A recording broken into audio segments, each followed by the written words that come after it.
السلام علیکم ناظرین۔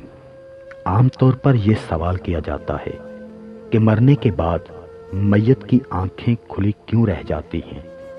سائنس اس کا جواب جو بھی دے، لیکن ایک مسلمان کے لیے اس سے بڑا حکمت افروز جواب کیا ہو سکتا ہے جو آقائے دو جہان صلی اللہ علیہ وسلم نے دیا تھا، اور اس راز لافانی سے آگاہ فرما دیا تھا کہ جب کوئی فوت ہو جاتا ہے تو اس کی آنکھیں ایک ایسا منظر دیکھ رہی ہوتی ہیں جو زندوں کو نظر نہیں آتا۔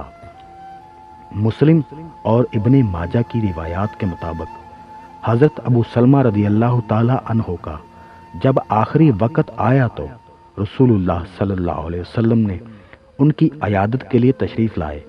وہ جان کنی کے عالم میں تھے۔ پردے کے دوسری طرف عورتیں رو رہی تھیں۔ آپ صلی اللہ علیہ وسلم نے فرمایا، میت کی جان نکل رہی ہوتی ہے تو اس کی نگاہیں پرواز کرنے والی روح کا پیچھا کرتی ہیں۔ تم دیکھتے نہیں کہ آدمی مر جاتا ہے تو اس کی آنکھیں کھلی رہ جاتی ہیں۔ جب حضرت ابو سلمہ رضی اللہ تعالی عنہ کا دم نکل گیا تو آپ صلی اللہ علیہ وسلم نے دستے مبارک سے ان کی آنکھیں بند کر دیں۔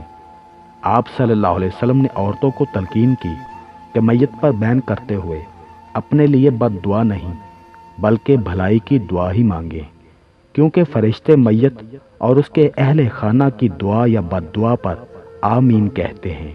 اس موقع پر نبی کریم صلی اللہ علیہ وسلم نے حضرت ابو سلمہ رضی اللہ تعالی عنہ کے لیے یوں دعا فرمائی، اے اللہ ابو سلمہ کی مغفرت کر دے، ہدایت یافتوں اہل جنت میں ان کا درجہ بلند کر دے، پسماندگان میں ان کا قائم مقام ہو جا، اے رب العالمین ہماری اور ان کی مغفرت کر دے، قبر میں ان کے لیے کشادگی کر دے اور اسے منور کر دے۔ حضرت ابو سلمہ رضی اللہ تعالی عنہ سابقون الاولین صحابہ کرام میں سے تھے۔